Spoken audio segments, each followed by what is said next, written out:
الحمد لله رب العالمين والصلاة والسلام على أشرف الأنبياء والمرسلين سيدنا ومولانا محمد وعلى آله وأصحابه أجمعين سبحانك لا علم لنا إلا ما علمتنا إنك أنت العليم الحكيم قال رب اشرح لي صدري ويسر لي أمري واحلل عقدة من لساني يفقهوا قولي رب اشرح لي صدري ويسر لي أمري واحلل عقدة من لساني يفقهوا قولي رب اشرح لي صدري ويسر لي أمري بجاه سيدنا محمد صلى الله عليه وسلم على هذه النية الفاتحة أعوذ بالله من الشيطان الرجيم بسم الله الرحمن الرحيم الحمد لله رب العالمين الرحمن الرحيم مالك يوم الدين إياك نعبد وإياك نستعين اهدنا الصراط المستقيم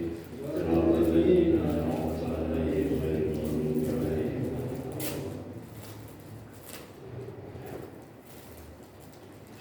Jamaah yang dimuliakan Allah, kita sampai pada ayat yang ke-69 daripada surah Yasin. Wa ma 'allamnahu syi'ra wa ma yanbaghi lahu in huwa illa dzikrun wa qur'anun mubin liyunzira man kana hayya wa yahiqqa al-qawlu 'alal kafirin. Arti daripada ayat ini, mohon maaf kurang lebih, wa ma 'allamnahu syi'ra, dan tiadalah kami ajarkan kepada Nabi Muhammad syair. Maksudnya jamaah yang dimuliakan Allah Subhanahu wa taala, Nabi Muhammad itu di awal-awal dakwahnya dikatakan syair, sebab Al-Qur'an itu indahnya bukan main. Ya. Al-Qur'an itu susunan kata, prosanya itu indahnya bukan main. Jadi laksana syair. Tapi kata Allah, wa ma yanbaghi lahu, dan tiadalah layak bagi Nabi Muhammad untuk belajar syair. Jadi banyak sampai Allah katakan, wa in kuntum fi raibin mimma nazzalna ala 'abdina fa'tu bi suratin min mithlihi. Kalau yang ragu dengan Al-Qur'an, ya, ragu dengan apa yang disampaikan oleh Nabi Muhammad sallallahu alaihi wasallam, fa'tu bi suratin min mithlihi. Coba datangkan satu surah seperti Al-Qur'an. Itu ditantang itu. Sebab ini bukan omongan Muhammad, ini benar-benar dari Allah Subhanahu wa taala. Kata Allah, in huwa illa dzikrun wa qur'anun mubin. In huwa, kecuali dia ini Al-Qur'an, illa dzikrun, sebagai zikir berkata, wa qur'anun mubin, dan Qur'an yang sangat nyata. Jamaah yang dimuliakan oleh Allah Subhanahu wa taala, Rasulullah sallallahu alaihi wasallam dalam sebuah hadis, baginda Rasulullah sallallahu alaihi wasallam, la ayyam yakhafu ahadikum qawhan khair min ayyam syi'ra. Jadi Rasulullah itu sangat benci sama sihir. Jadi memang dia dikarenakan oleh Allah untuk membenci sihir. Jadi orang-orang Arab itu kalau udah baca sihir itu bukan main. Seperti orang-orang Melayu kalau berpantun itu bukan main. Jadi bedanya sihir dengan Al-Quran, kalau sihir itu dari maknanya terbatas. Kalau Al-Quran itu jamaah Allah muliakan didefinisikan oleh Imam Al-Qattan dalam kitab Ba'is fi Ulumil Quran, dikatakan bahwa Al-Quran itu apa? Al-Quran itu kalamullah, kalamnya Allah. Jadi artinya ada orang yang dengar bisikan, ucapan-ucapan, tapi sumbernya bukan dari Allah. Sama contoh, di Cipetek situ, di Cipetek Jalan Raya Fatmawati, itu ada yayasan pinggir sebelah kanan, kalau namanya Yayasan Subuh. Yayasan Subuh itu, beliau mendapatkan wahyu dari Allah di London. Itu yayasan Jawa. Itu ada bisikan-bisikan dari Pak Subuh itu, Subuh Hadrawinatmo namanya. Itu dia mendapatkan bisikan dan dia berkata ini dari Tuhan. Dan pengikutnya banyak. Yang tadinya sholat nggak sholat, karena lebih ke kejawennya. Di kejawen itu mohon maaf ya kalau saya berarti sholatnya cuma begini, ya begini kejawen, begini terus lama-lama duduk ini, ya itu pas subuh dia di Cipete luas itu banyak jumlahnya, banyak ya. Dia mengatakan dapat wahyu dari Tuhan di London. Jadi bisikan-bisikan itu. Ada juga yang terakhir Ahmad Musadik yang apa itu nggak patah. Itu tetangga saya banyak itu Ahmad Musadik. Dia mendapatkan wahyu dari Tuhan itu di Gunung Bunder. William sedikit Gunung Bunder ke arah Pamijahan. Dia mendapatkan wahyu itu. Dan syahadatnya asyhadu an la ilaha illallah tetap wa anna musaddiq Rasulullah, dan musaddiq itu Rasulnya Allah Subhanahu wa taala. Dapat bisikan juga nih, yang Allah muliakan. Tapi pertanyaannya bisikannya dari mana sumbernya? Nah itu. Ya. Yang kemudian yang terakhir Lia Eden atau Lia Aminuddin. Saya dengan Pak Aminuddin kenal saya. Jadi Ibu Lia, tapi ada Lia Aminuddin ya, dengan Pak Aminuddinnya saya kenal ya. Nah, sampai Yusril Simon itu wartawan Republika ikutin Lia Aminuddin, diajak ke Pelabuhan Ratu ya, itu ditantang di Roro Kidul dengan Lia Aminuddin. Semuanya berbaju hijau, ditantang. Nah itu ketika dia tantang itu di Roro Kidul nggak keluar. Nah situ pengikut-pengikutnya itu ikut yakin bahwa ini Nabi. Nah, akhirnya Ibu Lia Aminuddin bikin kepercayaan namanya Kerajaan Eden. Nah, sekarang namanya Lia Eden. Nah, pengikutnya salah satu teman saya sekelas namanya Abdul Rahman, itu disebut sebagai titisan Nabi Muhammad. Titisan Nabi Muhammad. Nah, Lia Edennya ya Tuhan. Ya, jadi cuma di Indonesia Nabi Muhammad bisa ditangkap polisi. Itu Lia Eden. Dia berbisikan juga itu. Dia berbisikan-bisikan itu. Nah, pertanyaannya bisikan-bisikan itu dari siapa sumbernya? Nah itu pertanyaannya. Karena kita juga bisa mengklaim kita berbisikan-bisikan yang dimulakan oleh Allah Subhanahu wa taala. Banyak termasuk agama baru di Iran, namanya agama Dibai itu dia bisikan juga. Tapi Al-Quran itu bukan bisikan dari siapa-siapa, itu wahyu dari Allah Subhanahu wa ta'ala. Pertama, tingkat otentiknya Al-Quran. Nabi Muhammad itu, saudara, saking jujurnya, apa yang dikatakan Tuhan, literally dia ucapkan. Itu Nabi Muhammad, karena saking jujurnya. Contohnya begini, kalau seandainya saya suruh anak saya beli rokok warung, beli rokok sebungkus, itu anak saya pasti ngomong gini, beli rokok sebungkus, misalnya super atau misalnya apa gitu. Ya udah. Tapi Nabi Muhammad itu dikatakan katakan hai Muhammad kepada orang kafir. Itu literal katakan seperti kul. Nah, kul ya ayyuhal. Jadi kulnya itu diterapkan. Kenapa? Karena jujurnya. Ada orang bertanya, Tuhan itu bagaimana? Dan Tuhan itu seperti apa? Katakan hai Muhammad, kul huwa Allahu ahad. Katakan Allah itu esa. Lam yalid wa lam yulad, tidak melahirkan dan tidak dilahirkan. Wa lam yakul lahu kufuwan ahad, dan Allah itu tidak ada yang bisa menyerupai. Katakan, itu katakan disebut sama Nabi Muhammad. Itu dari sisi autentitas Al-Quran. Yang pertama, yang kedua dari sisi maknanya. Coba kita baca. Seluruh ayat itu bagus semuanya. Wailul likulli humazatil lumazah alladzi jama'a malahu wa 'addadah yahsabu anna malahu akhlada kalla la yumbadanna fil hutam mah. Itu bukan main itu. Dari sisi bahasanya. Qul a'udzu birabbin nas, malikin nas, ilahin nas, min syarril waswasil khannas. Itu indahnya sekali. Yang ketiga, wal ash innal insana lafi khusrin illal ladzina amanu wa amilus solihati wa tawassaw bil haqqi wa tawassaw bis sabri wal asri bri. Indahnya bukan main Al-Quran itu. Jamaah yang dimuliakan Allah Subhanahu wa taala. Itu dari sisi ungkapan-ungkapan beda dengan sihir. Kalau sihir beda, kalau pantun beda. Tuh, pergi ke Medan beli ikan sate pulangnya dipepes. Ini mohon maaf bukan kampanye, saya ini cuma pendukung gila aja nih. Kalau seandainya Anas jadi presiden, saya ingin jadi cawapres. Kan begitu jadinya, maksudnya terbatas.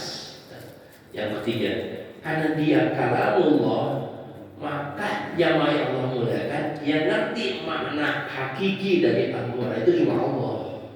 Maka dia abadi Al-Quran mah, jamaah yang Allah muliakan. Yang jadi gak bisa seseorang mufasir, ya, suruh mufasir siapapun orangnya dan tidak boleh berkata penafsiran saya paling benar, nggak bisa. Allah Akbar. Sebab dia mah kalam Tuhan, ucapan Tuhan nggak bisa. Masya Allah. Hebatnya bukan main. Pasti setiap penafsir itu kalau bicara Al-Quran, setelah dia tafsir Al-Quran, ucapan terakhirnya wallahu a'lam bis-shawab. Tuh, wallahu a'lam bis-shawab. Allah yang Maha tahu tentang yang susah mana apa, Allah yang Maha tahu. Jadi kita manusia karena terbatas pemikiran kita, tidak mungkin bisa menjangkau apa yang dimaksud oleh Allah Subhanahu wa taala. Jadi kalau ada orang semuanya kembali kepada Al-Quran, itu sebenarnya dia ingin berkata kembali kepada penafsiran saya. Semua saya tahu. Di Mesir itu ada Rashid Ridha, di Mesir itu ada Hasan Al-Banna. Di Mesir itu ada namanya Hasan Hanafi. Ada 3 penafsir Mesir yang saya kenal. Ada Mustafa Al-Ausi namanya. Ini satu yang disebut misalnya Rashid Ridha ini, Sohbatul Tafasir. Itu lebih kepada hukum. Ya. Ada lagi namanya misalnya Ali Tabatabai, lebih kepada penafsiran filsafat. Ada namanya disebut Hasan Hanafi. Ini penafsiran Hasan Hanafi itu sekuler Mesir. Dia berkata bahwa Tuhan itu adalah sesuatu yang menjelma pada kondisi tertentu. Kita mencintai anak, nah Tuhan menjelma menjadi cinta. Itu Hasan Hanafi. Ini bahaya sekali pahamnya. Jadi saya mau katakan jamaah yang dimuliakan Allah, karena Al-Quran itu kalamullah, tidak mungkin manusia itu bisa menggapai makna hakiki dari Al-Quran. Yang bisa digapai cuma makna kulitnya saja, makna dalamnya Al-Quran itu nggak bisa. Sebab kenapa mungkin bisa ditafsirkan pada kondisi sekarang, tapi karena Al-Quran berlangsung sampai hari kiamat, dia maknanya abadi. Maknanya abadi, jamaah yang dimuliakan oleh Allah Subhanahu wa taala. Maka dari itu kata baginda Rasulullah sallallahu alaihi wasallam, al-haya wa syukur syu'batun min iman. Itu kalau kita tidak tahu, cukup kita punya malu di hadapan Allah atau diam saja daripada menafsir Al-Quran yang gagah itu, karena itu merupakan tanda kita yakin dan iman kepada Allah Subhanahu wa taala. Yang keempat, Al-Quran itu dijaga oleh Allah. Dijaga oleh Allah Subhanahu wa taala. Jadi Al-Quran itu yang ditulis, Pak. Jadi kalau ini Al-Quran ini ditulis, itu ada lembaga namanya lembaga pentashkih Al-Quran. Itu kantornya di Asrama Haji Pondok Gede. Jadi kalau orang itu ada Al-Quran masuk cetak, ditashkih dulu, dikoreksi sama itu orang. Kalau ada yang salah harokatnya itu salah. Tapi setelah ditashkih nggak mesti dicetak. Bagaimana caranya? Dihadapkan pada penghafal Al-Quran. Penghafal pun dijaga. Jadi selain dicetak, ditulis, jadi penghafal dulu disuruh baca. Dan penghafal itu banyak qiraatnya. Ada qiraat sab'ah, ada qiraat asyarah, ada lagi salat isna asyar, ada qiraat isyrun. Cara membaca Al-Quran itu ada 7 qiraat syarah, Imam Nafi, Imam Rafi, Imam Bishay, Imam Hafs, segala macam. Ini masing-masing beda nih. Masing-masing beda. Misalnya begini, Alif Lam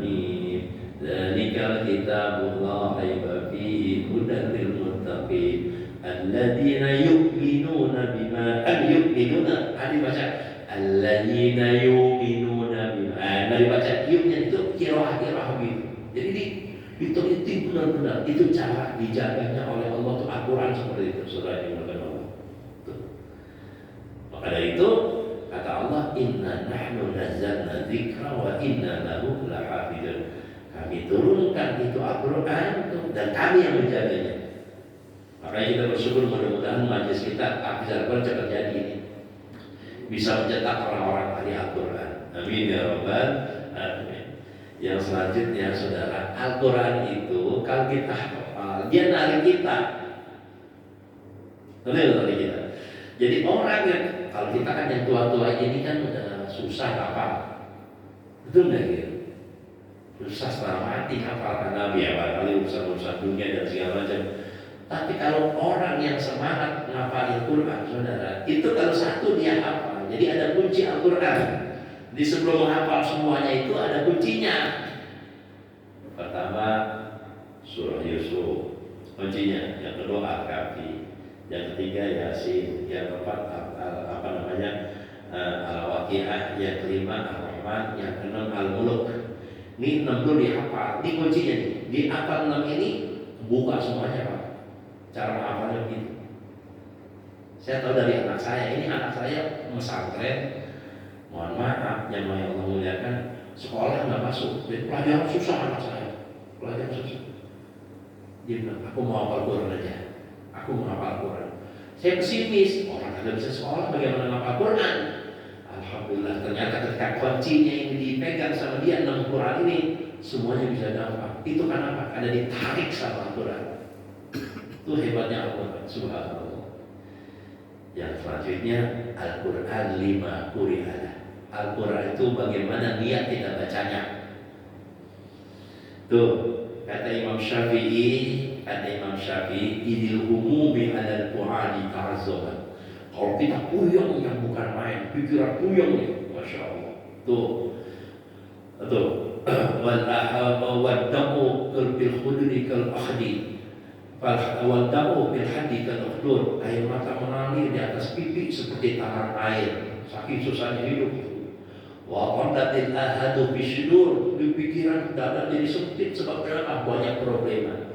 Kata Imam Syafi'i, fadawau bisuhubi wa sujud. Dan obatnya cuma 2. Baca Al-Quran, banyakin sujud. Kata Imam Syafi'i.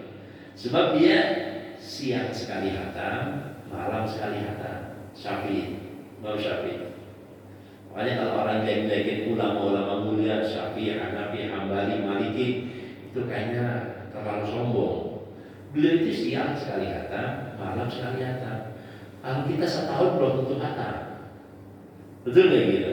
Jadi kata beliau, kalau pikiran mumet itu air mata mengalir di pipi, problema menyempitkan dada, fadawa bisujudi was-suhud. Obatnya cuma 2. Banyakin baca Quran, banyakin sujud kepada Allah Subhanahu wa taala. Saudara yang dimuliakan Allah Subhanahu wa taala. Jadi ada istilah Al-Quran 5 quri'ah. Al-Quran itu bagaimana kita niat bacanya. Orang-orang debus Pak di Banten yang pada makan kaca, yang pada makan paku, itu bisa kuat yang dibaca Al-Quran itu. Dibaca Al-Quran itu, saudara. Orang-orang debus di Banten. Jadi Quran itu bagaimana kita melihatkannya. Tuh, jamaah yang Allah muliakan. Dan ada anak kecil ketika menikah namanya Luqman. Ketika menikah brojol, kata Pak Luqman ini sama istrinya namanya Umi Hakam. Dia berkata, nanti anak kita akan jadikan ulama penghafal hadis. Kata itu Pak Luqman itu. Luqman bin Sayyid bin Abdurrahman namanya. Nanti anak kita kalau udah besar kita jadikan penghafal hadis. Anaknya baru umur 7 hari, jamaah yang Allah muliakan, ini bapaknya meninggal dunia. Ibunya hanya termenung. Subhanallah. Akhirnya kata niatnya kuat, jamaah yang Allah muliakan, besar umur 7 tahun ini anak dibutakan matanya oleh Allah. Matanya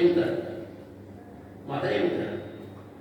Tapi ketika disekolahkan kepada seorang guru, ini anak bisa menghafal dengan sangat mudah. Ibunya ini baca Quran, pakasana gitu angkat, pakasana gitu angkat. Tuh, apa sakal yomal hadid, dibaca Al-Quran itu dibaca berulang-ulang sama ibunya agar anaknya ini bisa melihat. Pulang dari menghafal Al-Quran, anak itu tanya, ibu saya bisa menghafal Al-Quran. Jangan, bapak kamu ingin kamu jadi seorang ahli hadis, menghafal hadis. Tidak, Al-Quran dibaca pakasana gitu angkat, pakasana yomal hadid itu dibaca sama ibunya. Tiba-tiba anaknya dibukakan matanya oleh melihat lagi itu anak dan menjadi penghafal Al-Quran yang paling sahih, namanya Abdul Rahman bin Luqman bin Abdullah Al-Bukhari, Imam Bukhari itu. Jadi ibunya itu melafazkan tadi berzikirnya pakai Al-Quran, pakasana gitu angkat, pakasana yomal hadid. Itu dibaca Al-Quran, itu bisa melihat lagi dengan sebab Al-Quran. Sebab Al-Quran itu bagaimana kita baca, niatnya apa itu tergantung Al-Quran. Sebab dia kalamullah. Nah, kalau orang Betawi itu punya anekdot. Kalau Jumat baca Yasin, orang Betawi. Atau Yasin. Ketika ada maling di dalam rumah, ada yang baca Yasin. Yasin. Dari depan maling tidak berani masuk. Nah, malingnya pindah ke samping, baca lagi Yasin. Dari samping tidak berani masuk. Dari belakang ke belakang pindah itu maling. Tapi di dalam rumah ngomong lagi Yasin, nggak jadi masih, jadi depan nggak jadi, samping nggak jadi, belakang nggak jadi. Ternyata malingnya namanya Yasin. Malingnya namanya Yasin. Dikirain dia mau di rumahnya kan, padahal dia beda baca Yasin. Jadi Al-Quran itu 5 perintah. Al-Quran itu bagaimana kita meniat membacanya. Jadi jangan ngomong kan, apa itu kalamullah. Kalamnya Allah Subhanahu wa ta'ala.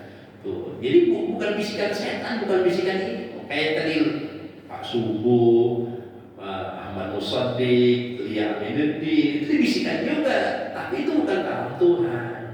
Cuma mereka berkata, saya dapat wahyu, saya dapat wahyu, saya dapat wahyu. Tuh. Yang kedua, apa itu al-munazzalu ala Muhammadin sallallahu alaihi wasallam. Dia diturunkan kepada Rasulullah Nabi Muhammad SAW. Sebab ada juga kalamullah diturunkan kepada Ibrahim, diturunkan kepada Nabi Musa, diturunkan kepada Nabi Isa. Yang Nabi Ibrahim namanya suhufu Ibrahim, di suhufi Ibrahim wa Musa. Tapi bukan Al-Quran namanya, tapi kalamullah. Yang kedua diturunkan kepada Musa, namanya Taurat. Diturunkan kepada Nabi Daud, namanya Zabur. Diturunkan kepada Nabi Isa, namanya Injil. Itu kalamullah juga. Tapi Al-Quran diturunkan oleh Muhammad sallallahu alaihi wasallam. Yang ketiga, jamaah al-muta'abbidu bi tilawati. Hukum membaca Al-Quran itu ibadah. Dia kalamullah turun kepada Nabi Muhammad dan hukumnya kalau kita baca ibadah. Apa itu ibadah? Sesuatu yang bernilai pahala kalau kita baca. Tuh. Mengapa demikian? Sebab ada kalam Tuhan juga turun ke Nabi Muhammad, tapi kalau dibaca hukumnya bukan ibadah. Apa itu? Hadis qudsi. Hadis qudsi itu kalam Allah, redaksinya dari Rasulullah, itu redaksi dari Rasulullah, tapi dibaca bukan ibadah. Makanya Ahmad Musaddiq, namanya Panji Gumilang itu yang pimpin pondok pesantren apa itu kita itu Az-Zaitun, itu ditangkap sama kenapa? Dia berkata bahwa Al-Quran kalamullah tapi redaksinya dari Muhammad. Ditangkap dia. Al-Quran itu kalamullah, redaksinya dari Allah, diturunkan kepada Rasulullah. Niatnya itu kalau kita baca hukumnya ibadah. Mengapa disebut dia bernilai ibadah? Sebab Al-Quran harus dibaca dalam sholat. Tapi kalau hadis qudsi mana bisa? Nih, hadis qudsi itu gini saudara. Jadi apa namanya? Wahyu dari Allah, tapi redaksinya dari Nabi Muhammad. Contohnya begini, innallaha hayyun karimun yastahyi ila 'abdihi alladhi madda yadahu fayarudduhu safra. Itu hadis qudsi itu. Apa artinya? Allah yang maha mulia sangat malu kalau ada hambanya mengadakan tangan, dia takut itu hambanya dalam keadaan kosong. Itu hadis qudsi itu. Itu wahyu dari Allah, redaksi dari Muhammad dibaca tidak bernilai ibadah. Sebab kenapa? Dia nggak boleh dibaca dalam sholat. Tapi kalau Al-Quran, jemaah yang Allah muliakan, dibaca itu di dalam sholat. Harus dibaca dalam sholat, walaupun hanya Al-Fatihah. Walaupun hanya satu ayat. Ghairil maghdubi alaihim waladdallin. Selesai, itu Al-Quran. Ghairil maghdubi alaihim waladdallin. Nun. Selesai itu. Tapi itu Al-Quran hukumnya, walaupun hanya satu huruf, walaupun hanya satu ayat. Ghairil maghdubi alaihim waladdallin hatta matla'il fajr. Walaupun satu ayat, dia hukumnya Al-Quran. Karena dibaca bernilai ibadah. Maka itu begitu mulainya Al-Quran, kata baginda Rasulullah Sallallahu Alaihi Wasallam, atau Rasulullah ikra Al-Quran, baca Al-Quran.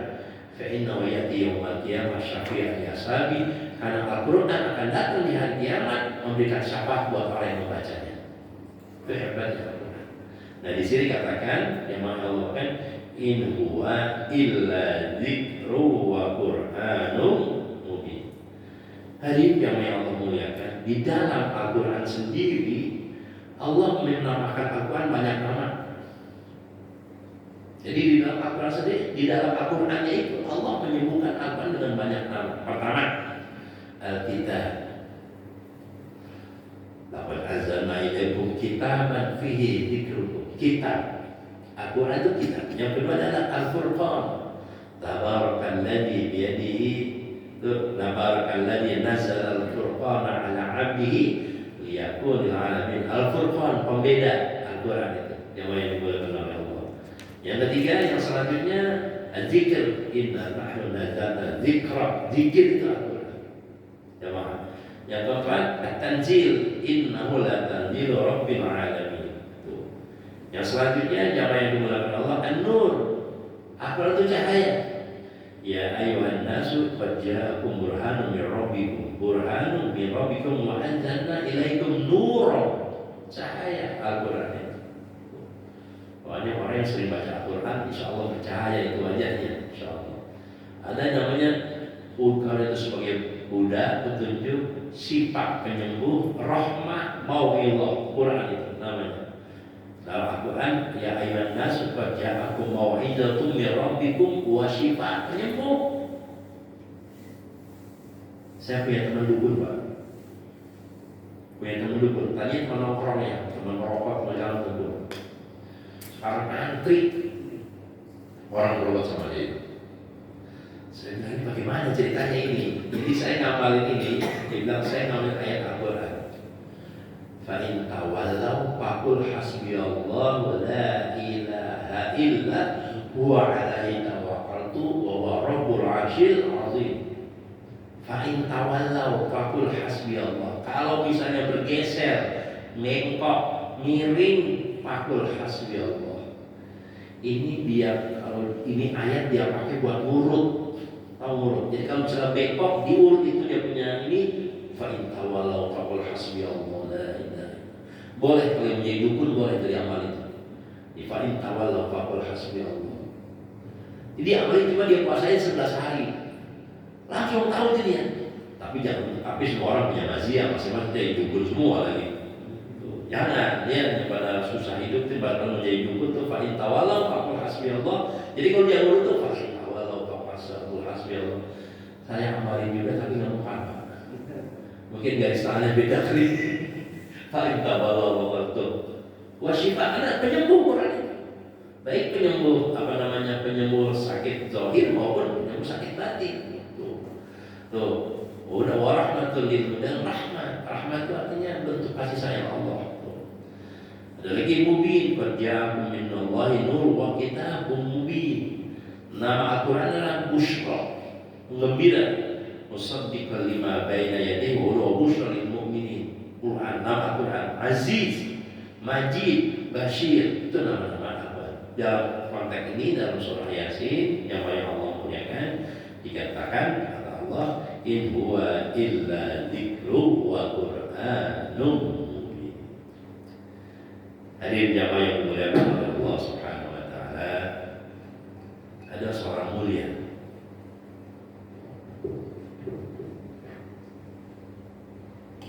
Dr. Aiman Rusdi Syawad. Ini Profesor Dr. Aiman Rusdi Syawad. Beliau ini pengajar ilmu tafsir di Ummul Qura Madinah. Ketika dia meninggal dunia, dia diimpikan sama istrinya. Bagaimana di sana? Diimpikan sama istrinya. Bagaimana di sana? Kemudian redaksinya begini, la yujadu afdalu minal Qur'an. Tidak ada yang paling kelihatan pahalanya kecuali Al-Quran. Karena kan semuanya kita punya kebaikan, betul nggak gitu? Kita duduk di sini ada kebaikan, ada nilai. Kita bersedekah dan segala macam. Kata beliau ketika ditanya sama istrinya, la yujadu afdalu minal Qur'an. Tidak ada yang paling kelihatan, yang paling mulia balasannya dibanding Al-Quran. Kata dia, wallahi, demi Allah dia bersumpah, Dr. Aiman, ya ikhwani nasihatan unsyukum ba'dama amdaitu kulla umri ma'a kitabillah. Demi Allah, hai saudaraku, kata Dr. Aiman Rusdi, saya akan nasihatkan kepada anda sebuah nasihat.